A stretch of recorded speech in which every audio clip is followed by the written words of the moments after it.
got an Access Church here. The workers, Brian Wilson and his crew are here, so thank you for coming out from the church plant started. You guys started 6 months ago? Yeah, 6 months ago. You ever get bored with me? Which I don't know how that ever happened. You go up there, I'm just playing. So tonight, we're going to go on through the book of Acts, and tonight here's what we're going to do. I'll put the cards on the table right away so you know exactly where we're going to go and know exactly what we're going to be looking at. Tonight we're going to look at being the touch of God and bringing the touch of God to people around us. So how can we be the touch of God? And how do we bring the touch of God to people around us? And it's something that I pray as I look forward to giving this message and hearing just how cool it is that we've been going through the book of Acts. This points exactly to that. How a young man named Philip, who we've been talking about for 3 weeks now, what is that to people around and what does it look like? How do I be the touch of God? How do I bring the touch of God to people? We're going to look exactly as he did it, and then we can leave this place, hopefully doing the same exact thing that he did. That we can be what we read here tonight. We're going to just come here and study the Bible, hoping that it does something out there, that it does something in us, and we can go out there and be the change, be the church, see life transformation, see Ocean Beach changed by the presence of Jesus, right? We're going to go out there and do some things. So something that I pray more and more that we do here at Regeneration Church is that we be the touch of God and that we bring the touch of God to people around us. That's the only way we'll be able to fulfill our mission statement of longing to see the people of Ocean Beach transformed by the presence of Jesus. And I hope that this becomes a reality. But in order for it to become a reality, we must first all get involved. And second, we must realize that God wants all of us here to do this tonight. Amen. Right? It's going to take an army. It's going to take some people. It's just going to be one or two select people from this church to go out there and do this. We got to realize that God wants to use even us. Even as you're jacked up as you came in here. Even as you got worried, doubts, fears, anxieties, whatever might be going on in your mind right now, God still wants to use even you to go out there and be the change to people. Not even in Ocean Beach. Maybe it's for many people. Maybe it's for where you work at. Maybe it's for somebody you serve with. Maybe it's for maybe it's for your neighbor. God wants to use you to be his touch to somebody, and I pray that that becomes a reality here tonight. Because listen, I believe that the touch of God can and will change a person's life. Amen. The touch of God will and can change a person's life, transform a person. The touch of God can set the captive free. The touch of God can heal the lame, the sick, the depressed, and the addicted. The touch of God can break every chain. The touch of God can reach down into the deepest pit and pull us out of our darkest moments. And the touch of God can bring life, real life, eternal life, abundant life to lost and hurting people. So that's what we're called to be the touch of God to people around us. The touch of God can bring an unmatched peace. The touch of God can bring sustaining joy. The touch of God can bring infinite love, grace, and mercy like we've never experienced before. Listen to me, Regeneration Church. God has ordained it and God has orchestrated it that you and I would be the agents that would take the touch of God to lost and hurting people. Me and you. We'd be the agents. We would go out and not just hear a message, we'd go out there and be the message. That we would just hear the gospel and hear about Jesus, but we would actually be Jesus' hand and feet to people out there that are desperate and need to hear that message. God wants to use us that people would see, feel, and experience the touch of God through hurting people ourselves, but to reach hurting people out there. Amen? Amen. We would be these things, that we would be the touch of God to people. Listen to me, church. Never underestimate and never undermine what God wants to do with you. Never underestimate and never undermine what God wants to do with you. Sometimes I think we'll hear a message like this, we'll think, well, that's good for that person over there. Maybe for the person that sits next to me. They know the Bible a little bit better than I do, so they'll go out there and do that. But never underestimate what God wants to do with you. Amen. You sitting here today, what you can say for 10 years or what you can say for 10 minutes, God wants to use you. He wants to use you to save people. He wants to use you to advance the kingdom. He wants to use you to put people into the kingdom and show them the glorious kingdom Jesus we just sang about. God wants to use even you. So don't underestimate and don't undermine what God wants to do here tonight. He's not waiting to use people like us to touch people around us. Because so far in Acts chapter 8, what we've been plowing through, we've been looking at the story of a young man named Philip. And Philip, if you would have, when we first met Philip in Acts chapter 6, we would have never guessed that what would happen in Acts chapter 8 would be happening through Philip. Because Philip was really a nobody. But Philip rose, and the Spirit of God continued to fill him and to push him, and he kept being obedient to what the Spirit of God was telling him to do. And we see Philip do some amazing, amazing things. But again, when we look at it in Acts chapter 6, he's just waiting on tables. Not really doing much, but listen to me. We've talked about this before too. There's anything you do for the king and for the kingdom is a big thing. Amen. You can just wait on tables. You can just set up cookies and coffee. You can just set up chairs and tables out. That's a big thing for the kingdom. We couldn't do church without that. Amen. Most of the stuff that happens in this church is overlooked and people don't even see you doing it, but it's a huge thing for God and for His kingdom. So don't underestimate what your reach can be for the king. Don't underestimate what you can do for him. None of us forget that this man, Philip, would have the incredible ministry that he had. Philip began to serving tables to some widows in the early church. He's not a pro, he's not an apostle, he's not a big shot, but Jesus. But Jesus. Amen. Jesus wants to use this man. Jesus will continue to call, equip, and use the most unlikely character to do big things for his church and big things for his kingdom. Most unlikely characters. We got a bunch of unlikely characters in this church. Amen to that. God wants to use you. God wants to use you to touch people. Jesus will continue to call and use unlikely characters. Jesus continues to call people like me to turn the world upside down. If that doesn't get you excited, you might want to take the polls, right? God continues to call men and women like me and you. Somebody should say amen there. God Amen. Like me and you. Amen to that. If God could use me, He can use anybody in this place. Oh boy. Man, I was jacked up when the Lord came and grabbed me. There was no way that I would ever think that I would ever do anything for the Lord. But Jesus. But Jesus. Jesus wants to use you. Don't sell yourself short. Matter of fact, you can sell yourself short all you want. Don't sell Jesus short. Don't sell him what He can do in your life and around you. So Philip had just got into Samaria. They kicked the great persecution came to the church in Acts chapter, beginning of Acts chapter 8. Persecution came to get the women out here to Samaria.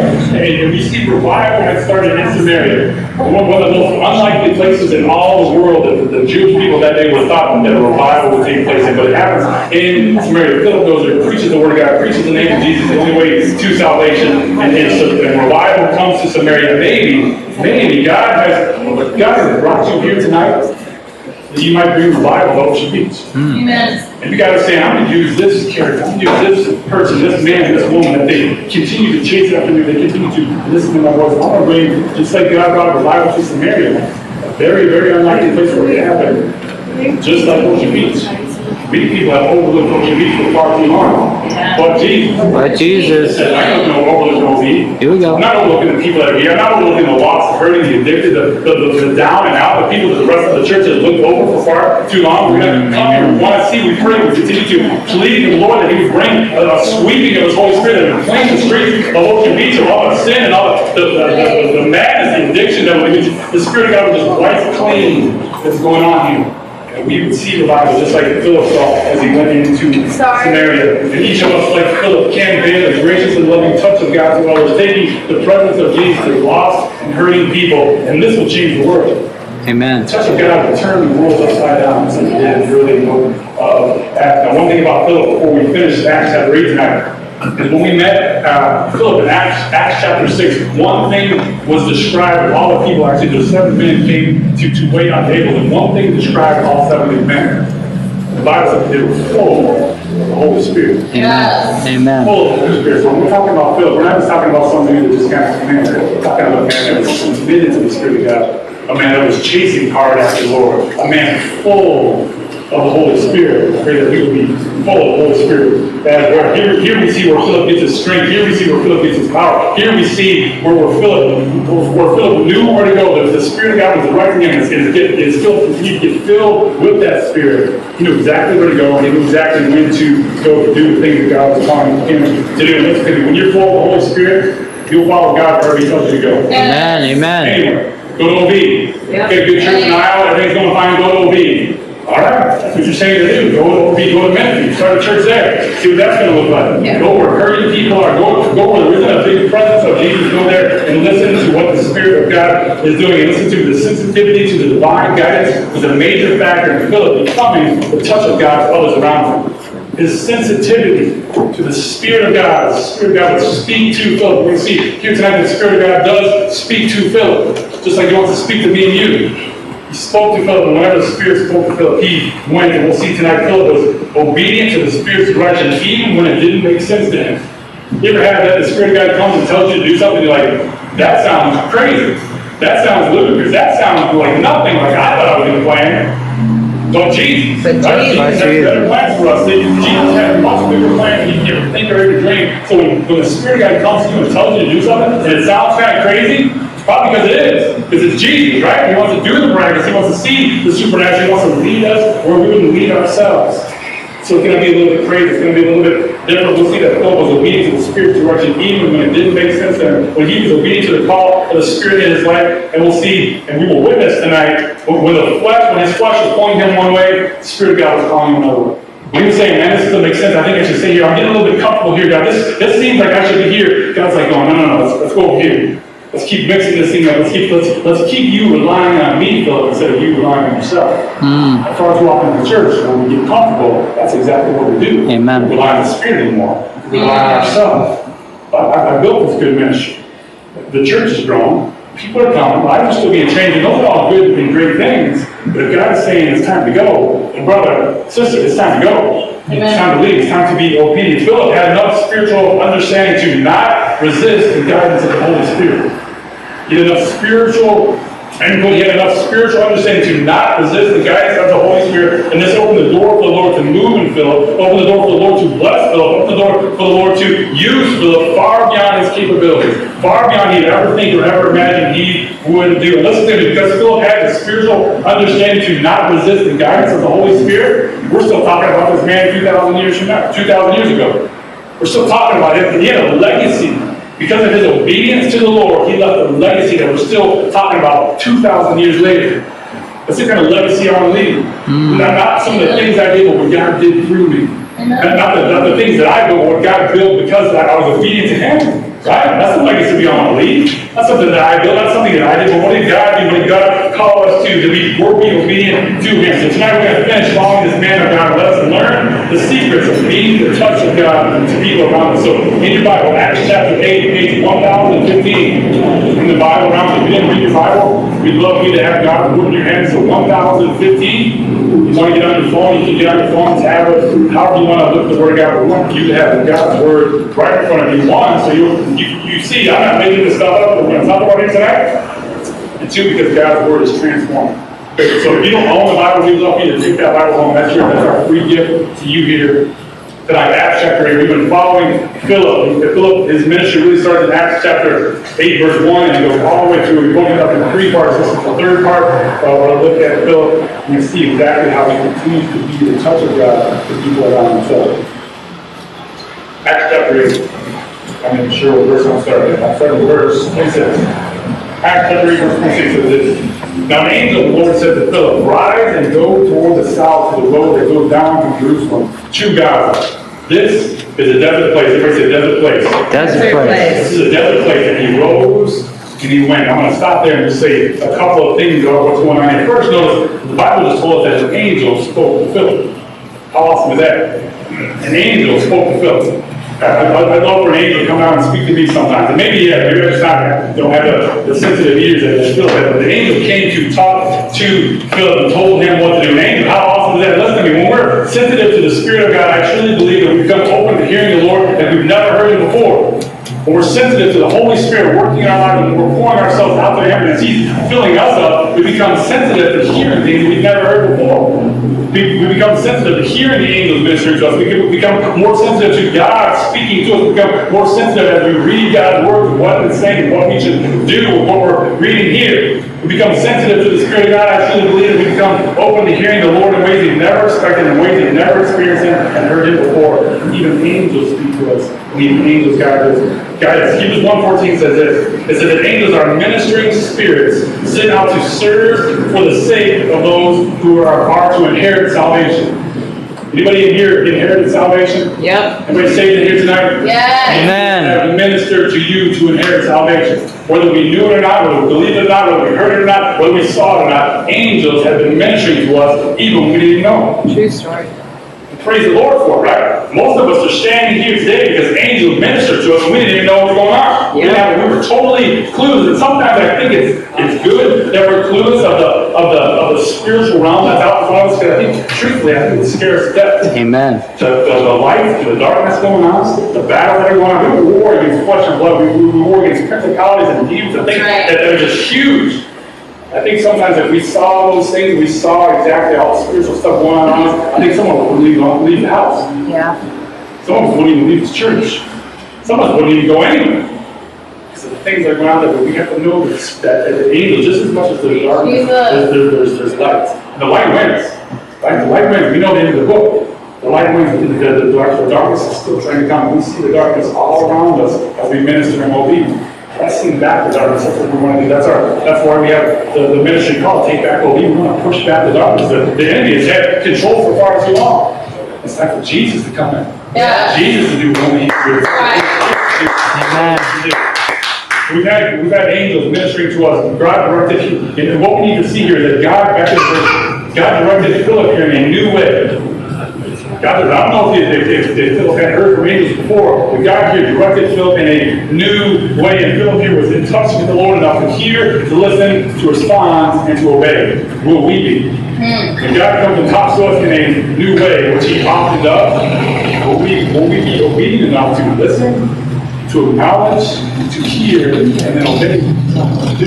Just like Philip does. Hear, listen, respond, and obey. Do the things that God has called us to do, because listen, when we serve, the God that we serve loves to show up in ways that will blow our minds. The God that we serve loves to come to us in new and fresh ways. Not always the same way. Look at how many times He showed up in the Bible in different ways, spoke to people in different forms. I mean, we could. To minister to people in new and fresh and exciting ways. Get a book, Rosetta Stone. And minister to us in new, exciting, and fresh ways. Let's not put God in a box. Let's not just say He can only speak to us like this.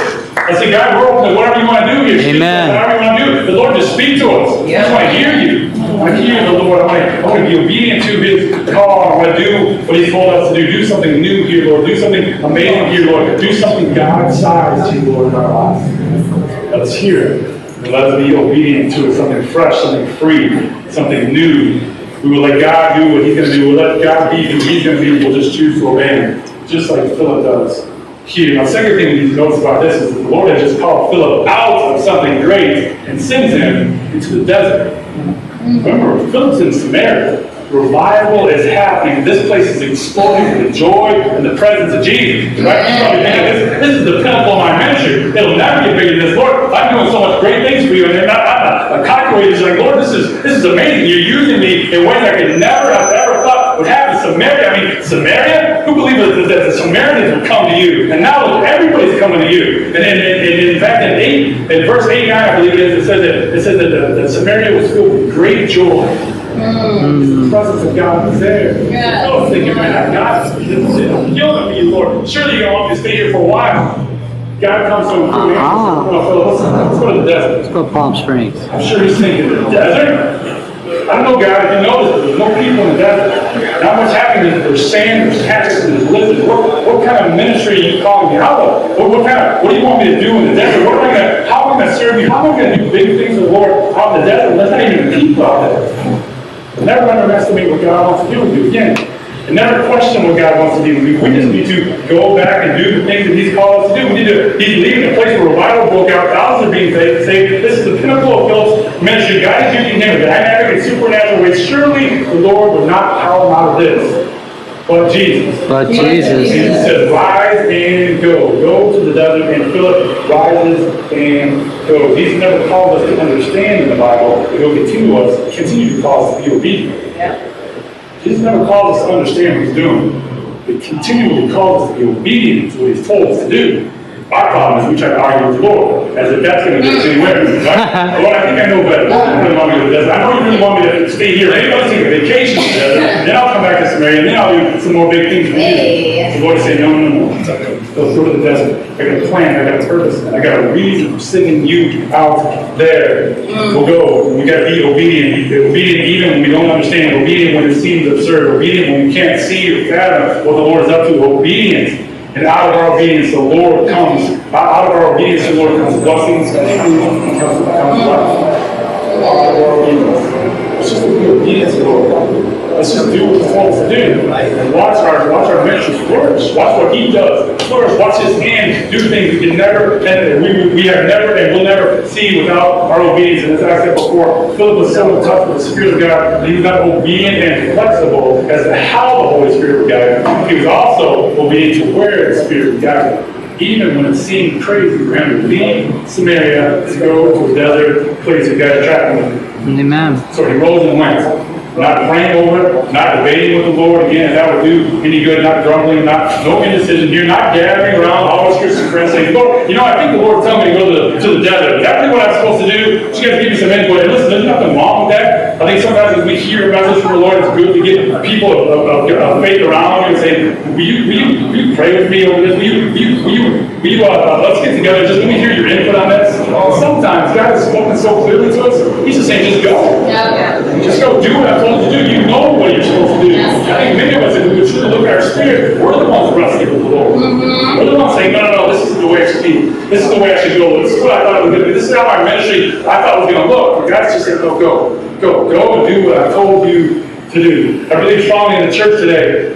And we don't need more programs, we don't need bigger buildings, we don't need better worship, we don't need fancy lighting, we don't need more comfortable seating. What we need to do is to rise and go. Yes. We Amen. don't need a bunch of programs, we need a bunch more stuff, we don't need a bunch more flavor, we don't need a DJ up here doing his thing. We need to be obedient, we need to rise and go. Yes. And then we can see the Lord move. Yes. And then we see Amen. blessing.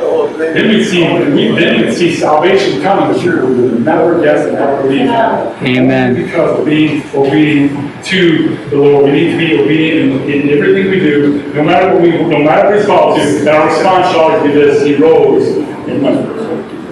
He rose and went. He didn't argue. He put his plan before the Lord. He didn't pull out a whiteboard and said, let's do the closing time of this thing, Lord. He just said, I'm going. Wherever you send me to go, I'm going. So he rose and went. Listen, divine appointments await us if we're obedient to the Lord's people. Amen. Divine appointments. God, if you do what God has told you to do, He will put people in your life that you would have never encountered God's obedience to.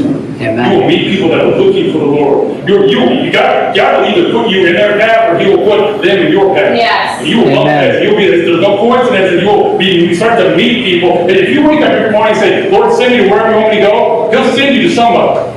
If we wake up every morning and say, Lord, I need to help me find somebody to share the gospel message with, guess what's going to happen? He'll find somebody for you to share the gospel message with. He'll find somebody for you to be the touch of God with. We just need to be obedient. We just need to be open and willing to do it. But so many times we're so caught in what we need to do, we miss what the Lord has called us to do. To that. Let's start listening to that. Let's be sensitive with the ears of Philip to what the Lord is calling us to do. So he arose and went. And the Bible says this. There was an Ethiopian, a court official of Candace, queen of the Ethiopians, who was in charge of all her treasure. And he had come to Jerusalem to worship. Everybody say worship. Worship. And he was returning seated in his chariot, and he was reading the prophet Isaiah. So Philip goes from an exciting ministry with a growing congregation to a congregation of one. This Ethiopian eunuch, he's now seeing why he was supposed to go to the desert. How was the time frame of how long he spent in the desert before this Ethiopian eunuch came by? I think there's probably a little bit of time. I don't think he just went to the desert and all of a sudden the dude comes by. He went out there and spent some time with the Lord filled, and the Lord talked to him, but the Lord ministered to Philip as he was there alone. And it really tells us that me and you sometimes need to get away, to completely break away, go out in the desert and just be in the Lord, just you and the Lord, spend some time just with Jesus and watch what He does. Watch how He'll fill you. Watch how He'll do something. Maybe He'll bring something new or fresh into your life. Maybe He'll have something that old that you left, you kind of walked away from. Maybe He'll give you a spirit of returning back to that. But it's good to go and spend time, just you and the Lord. So Philip does that. He goes into the desert, and this Ethiopian eunuch comes by. Philip goes from an exciting ministry with a growing congregation in Samaria to a lonely desert road and congregation of one. But listen, just as much as the Lord is for the multitudes, here we see that Jesus is just as much for the one as He is for the multitude. Amen. Yes, amen. Jacob said this all day long. Jesus came for one. Lost. And sometimes that one is you. Yes. Jesus came for you. Lord, thank Jesus you. came for me. Praise the Lord. Jesus Hallelujah. came for us. When we weren't looking for Him, we weren't chasing after Him. Most of us were shaking our fists at the Lord, and Jesus kept coming. Thank you, Coming God. and coming. So sometimes we might have a ministry that's 10, 20, hundreds, maybe thousands. But sometimes, listen to me, sometimes Jesus might give you a ministry of just one. We got to be okay with one. Yes, Lord. Nothing wrong with the ministry of one. That's right. In fact, it's a beautiful, beautiful thing when you have a ministry of one. You get the time to devote just that one person. Give that person all your time. Give that person all your love. Give that person exactly what Jesus gave to you. You've got to be the one. Jesus, if your ministry is just for the one, don't worry about it. Because listen, that one person is one who God loves. That one person is one who is hurting and lost. That one person is one who God brings into your life and who God sends you to. That one was made just for you to minister to. That one was just the one that God said for you to be the touch of God too. Don't look past that one. Again, sometimes I think we're looking for a certain kind of person. Sometimes we're looking for just a certain way that I'm going to meet this person. Listen, be obedient to whoever God brings into your life. Whether you like them or not. Whether you look like them or not. Whether you can associate with them or not. Be obedient to who God has put right before you. Amen. Amen. Do what you have to do. Be the hand of God. Be the touch of God to that people. We will be obedient to the Lord in being the touch of God to the one just as enthusiastically as we will be the touch of God to the thousands. Be obedient to who God's called you to. He put you right in front of him. Philip was so in touch with the Spirit that he began to touch of God to anyone God asked him to touch anywhere. Anyone, anywhere. God wants you to touch anyone, anywhere. Wherever he takes you, whatever he's doing in your life, whoever he brings you to, let him be God, you be obedient. That's our problem. We try to be God. We want God to be obedient to our plans and our ways, the things that we have planned. God saying, no, you be obedient. I've got the plan. I'll be God. You be obedient to what I told you to do. Again, Philip was so in touch with the Spirit that he became the touch of God to anyone God asked him to touch anywhere. Fully flexible and fully sensitive to the Spirit's direction. Are we? Are we? Are we fully flexible to what the Spirit of God is telling us to do? How many times has the Spirit of God told you to do this? And we said, no, I don't know about you. There's a time when I was in prison, new Christian, I mean like brand new Christian, didn't even know what the Gospels were, but I felt alive, felt free, felt something that I had never felt before. I remember I was in the bathroom in the prison. You hit the thing and blow dry your hands and then get a paper towel because we go through like 1,000 a day. But I was hitting the thing, blow dry my hands, and this big dude walking in. I'm in the intake unit, so all the new prisoners would come into this unit. This big dude come walking in, and God touches me on the shoulder and says, invite that dude to church. And I didn't see him at first, and I turned around, I was like, that dude? Right? You talking to that dude? God's like, yeah, invite him to church. And listen to me. I didn't do it. I went up and I walked over to him. I remember I stopped doing what I was saying. I was like, I'm going to say what I do. It's like the first time I ever invited anybody to church in my life. I walked over to him. He made eye contact with me. And I looked at him and I just turned and kept walking. The thing was, I went to meet him. And that ate me up for the next 3, 4, probably 5 months.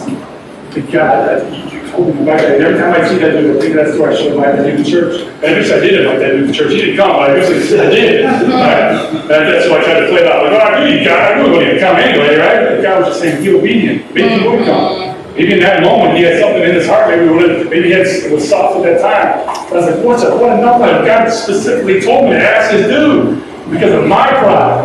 Because of who I was, I didn't do it. And I made resolve myself. I said, I'll never do that again. If you tell me to do something, I'll do it. If you call me to go somewhere, I'll do it. No matter how big the dude is or how small the dude is, I'll do whatever you told me to do. So don't. The reason I say that story is I don't want you to look back at your life after you dress. God said, I want you to move. I want you to do something. I want to use you. How beautiful is it that God chooses to use people like me and you? Amen.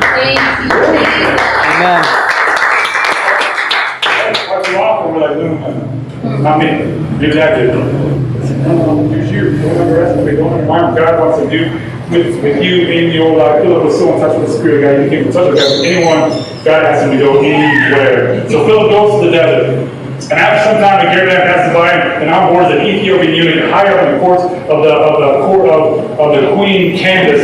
And he had come to Jerusalem seeking something. He came to worship. He came to worship a God he knew nothing about. Didn't grow up with this guy. Didn't have a lot of background. Certainly not a Jewish man. He was a Gentile from Ethiopia. But he came to Jerusalem seeking something. So he spent some time there. I'm sure he probably at least a couple of weeks, maybe a month in Jerusalem worshiping the Lord. But as he's leaving, he still has questions. As he's leaving, he's like, I kind of see who this God is, but I don't really fully understand what's going on.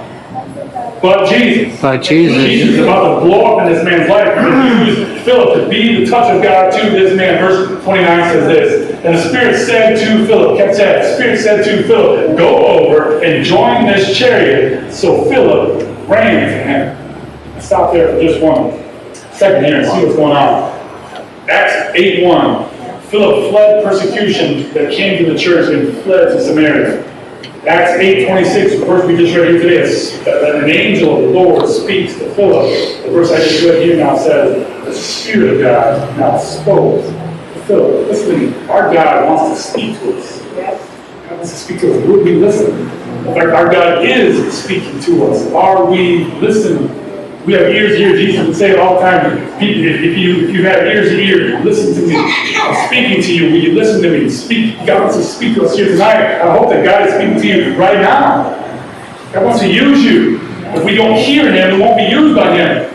So God spoke to Philip here, spoke to him through a persecution, spoke to him through an angel, spoke to him through the Spirit. And listen, when we are in touch with the Holy Spirit, we will be sensitive to His guidance, sometimes through difficulty, sometimes through an inner voice, sometimes through an angel, sometimes through the Holy Spirit. And thus, we will be the touch of God to those around us when we listen to the Holy Spirit. Yes. Listen to what He has to say. And here, Philip hears the voice of God. He hears the voice of the Lord through the Holy Spirit. And listen, what did he do once he heard it? Ran to him. He didn't think about it. He didn't debate it. He didn't walk. He didn't jog. He didn't sign. He didn't walk over there with the swag. He ran to this man. That brings me to the question, what are we running after? What are we running after? The things that God is supposed to chase down? The things that the world says come to this. What are we chasing after?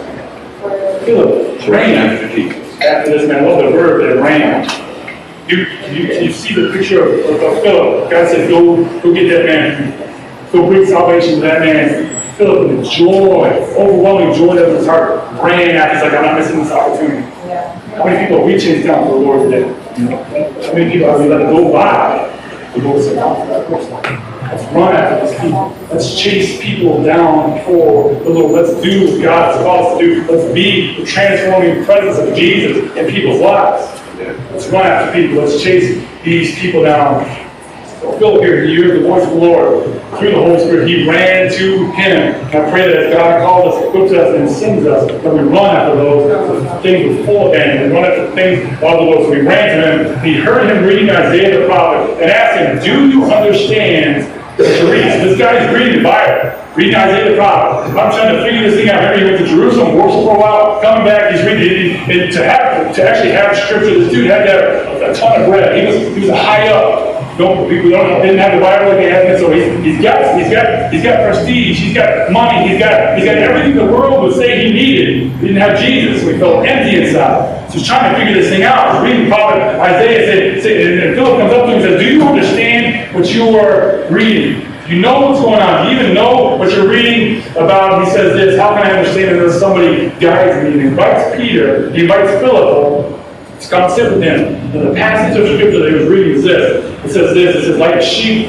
he was led to the slaughter, and like a lamb before its shears is silent, so he opens not his mouth. In his humiliation, justice was denied him. Who can describe his generation, where his life was taken away from the earth? Now this scripture here is Isaiah chapter 53. Isaiah chapter 53, if you're taking notes, write that down and go back to that later tonight or sometime this week. Isaiah chapter 53 is a beautiful, beautiful text in Isaiah that describes perfectly well Jesus Christ. His coming, His life, His death, His resurrection, Him dying on the cross for the sins of all humanity. So that's what this guy is reading. So Philip comes up to him, and he hears him read this, and Philip is like, dude, God, you just blocked me a softball. I'm going to knock this thing out of the park. This dude is looking for you. This guy is searching for you.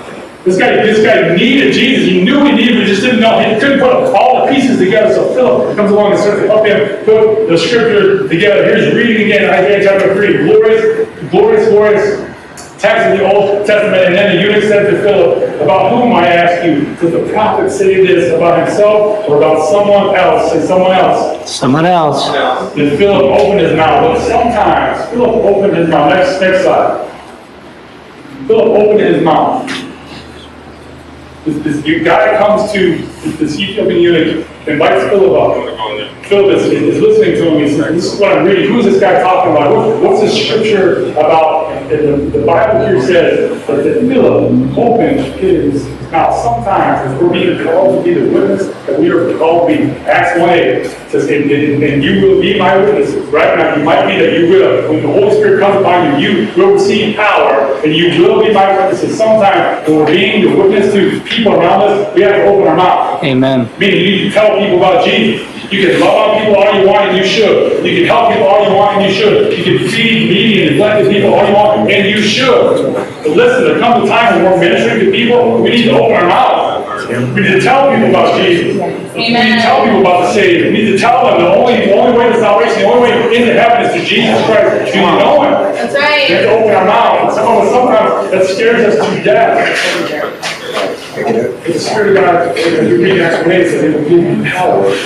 Power to be a witness. Power to do the things that you can't do in your own strength. Power to tell people about the Lord and Savior. Tell people about the Lord Jesus Christ. And really, all you need to do, not to quote a bunch of scripture, just tell them about what Jesus has done in your life. Amen. I was here and now I'm here. I met this guy named Jesus. He changed my life. He saved my life. Sometimes I think we make it too hard. Just tell them your testimony. Tell them what Jesus has done, is doing, and what He can do in their life. That's being in touch with God.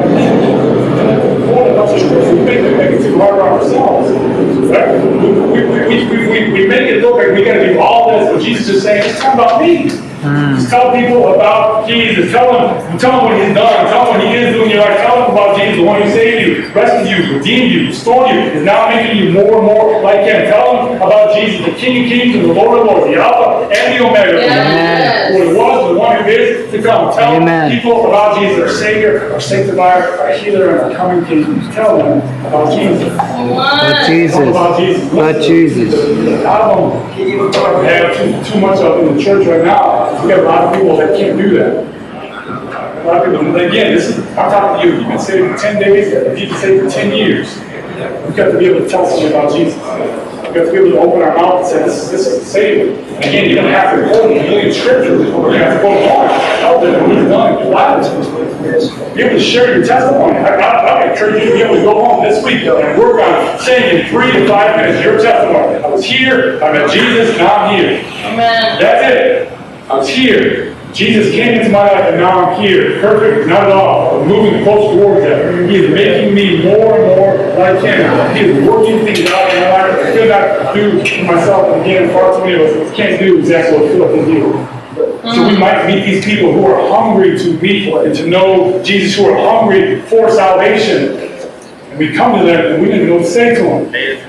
Tell them Jesus has done in your life. Invite them to church. Invite them to a Bible study. We have a men's Bible study here at 7 o'clock on Monday nights. We have a women's Bible study. It's going to start on next Monday. We're going to move from Saturdays to Mondays. And that's a great place for them to get to know who this Jesus is. Yeah. You don't have to have all the answers. You should know how to explain Jesus to them. Yeah. You should know how to open your mouth to tell people who Jesus is. So Philip opens his mouth, and if Philip opens his mouth and beginning of the scriptures, he told them the good news about Jesus. Don't we all have a little bit of good news about Jesus? Don't we all have some good news? Yes. God has done in your life. Again, that's all that sharing Jesus is. Tell them the good news. Tell them the good news. Tell them what He has done. Verse 36. And as they were going along the road, they came to some water, and the eunuch said, see, here's water. What prevents me from being baptized? How beautiful is this? This man meets Philip. God tells Philip to go to the desert. A eunuch comes by. Philip's like, what's going on here? Philip chases this dude down. Here's a reading Isaiah. He's like, okay, God, you're moving. You've been seeking this guy. Something working here. Climbs up, explains to him who Jesus is. As soon as he finds out, as soon as he hears the name Jesus, as soon as his eyes get what am I trying to say? The scales run off his eyes. He sees who Jesus is, and the first thing he wants to do is get baptized. Amen. What prevents him from getting baptized? There's some water. He becomes obedient. Because Philip was obedient to the Lord, this man is not being obedient to the first step of salvation. Amen. Again, baptism does not save you. It's the first thing saved people do. First thing you see people saved in the Bible do, they get in the water. So this man sits in the water, man, can we get wet right here? Can we jump in? Can we baptize people in the ocean? Sometimes the day we met up, take them straight out of the ocean. dip you in there, right? Baptize in that river too. The biggest pool in the world, right? Like 2 blocks from there. We can go do it. But this man was, he had seen Jesus and he had tasted salvation for the very first time. He said, I want to declare to the world. And he had an entourage of people around him. Right? He didn't just travel alone. He had an entourage of people around him. He says, I want to tell these people, I want to profess Jesus Christ is my Lord and Savior. Verse 78 says that he commanded the church to stop. And they both went down into the water, Philip and the eunuch, and he baptized them. Again, imagine the excitement here in Philip. Imagine the excitement all because he was obedient to the Lord's call to go to the desert. Now he's baptized. Never underestimate what God wants to do is to send you to the desert place. Never underestimate the reach that God might have to the use that God is. The one that wants you, that wants to hear about you. Never underestimate how God will use you, the reach that you might have, and the legacy you might leave behind, all because of your obedience to the Lord. Even when it made no sense at all. Philip here has a legacy that goes far, far beyond himself. Because Philip was good? Because Philip was a great man? Because Philip had it all figured out? No. Because Philip was obedient to the Lord Jesus Christ. Philip was obedient to the angel. Philip was obedient to the Holy Spirit. Even in persecution, Philip was obedient to God. Even going to a desert place. Amen. Just be obedient. Do what God has told us to do. Imagine the excitement as this man met Jesus and he tasted eternity for the very first time. The joy came to this man he had never experienced before. Verse 39 says, and when they came out of the water, the Spirit of the Lord carried Philip away. Now, I don't know what to do with this verse.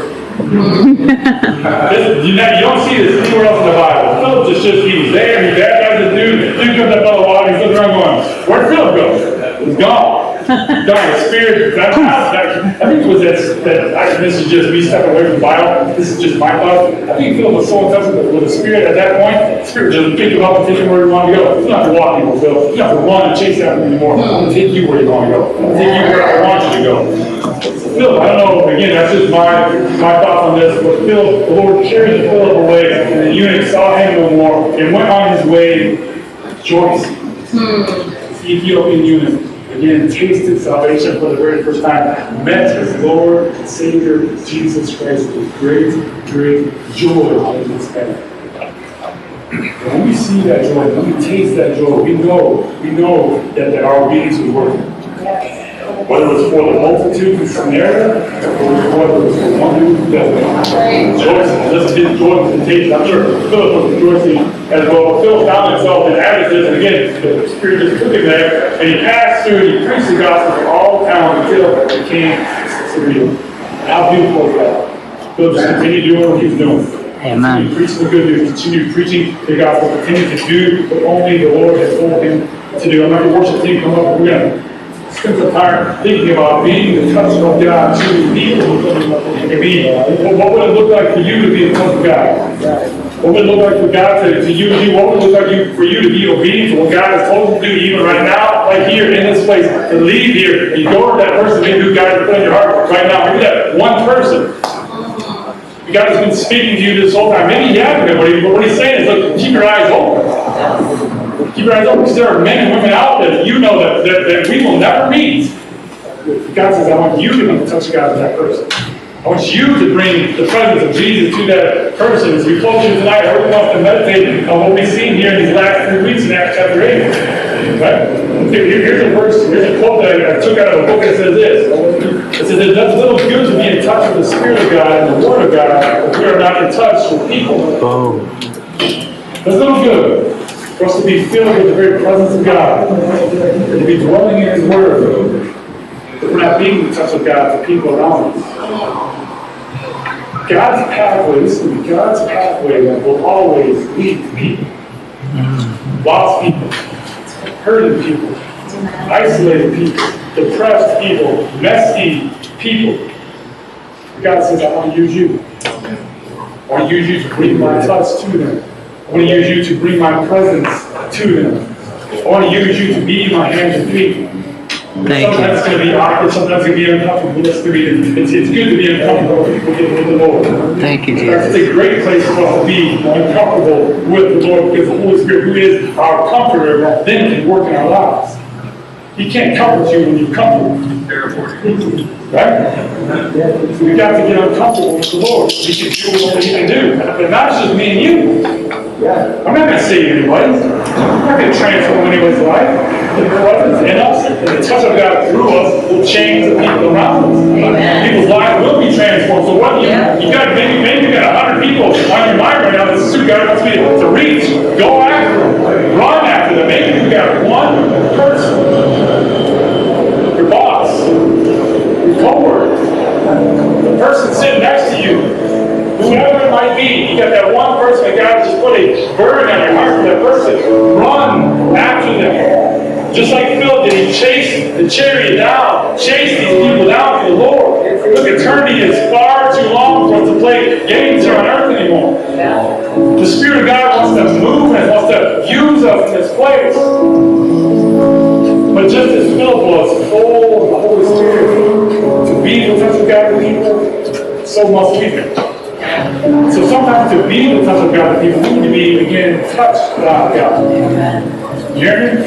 To be the touch of God to people, sometimes we need to once again be touched by God. Yes. I can't take it to somebody, something I have to give it.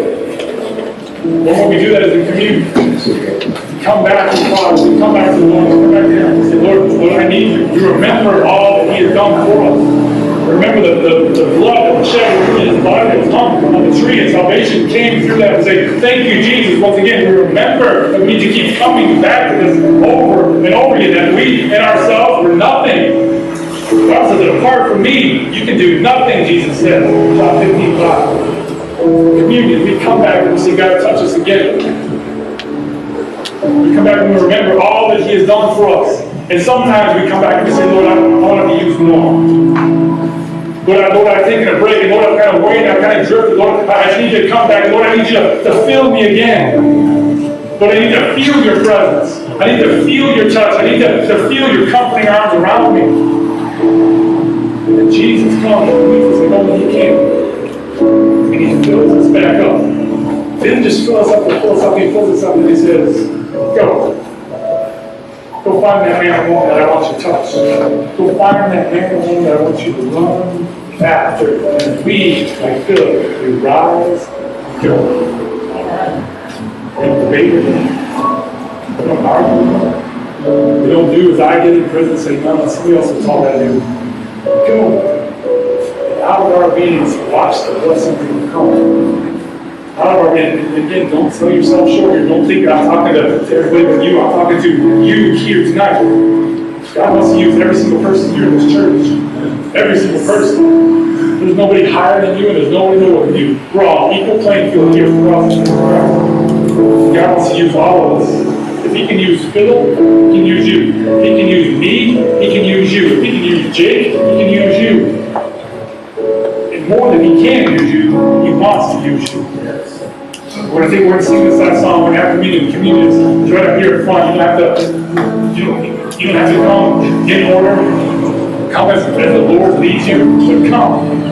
Come. This is a time to again sit at the Lord's feet. This is a time to come again. Be filled with all that He is. Be filled with the presence of Jesus. So we can't take that presence out that door. OB is waiting for the presence of Jesus right now. Yes. Waiting. Yeah. How are we going to do it? Yes. Are we going to accept the call of the Lord?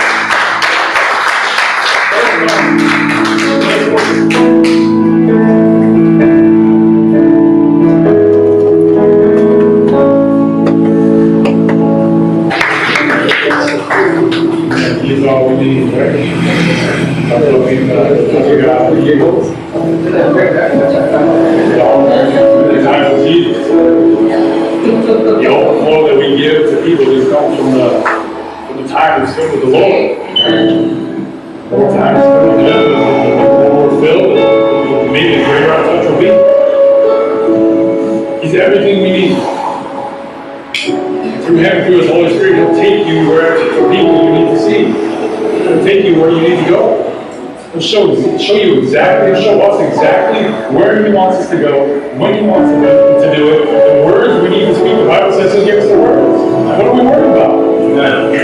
We can't fail. We got Jesus. But Jesus. We got Jesus. So Lord, thank you so much for tonight.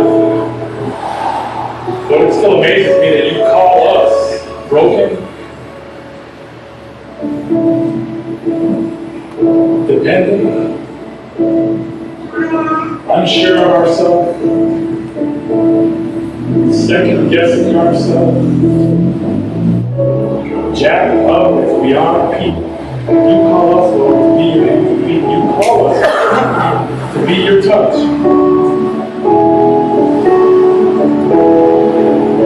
When you call us at your church to go out and to change the place that we're in,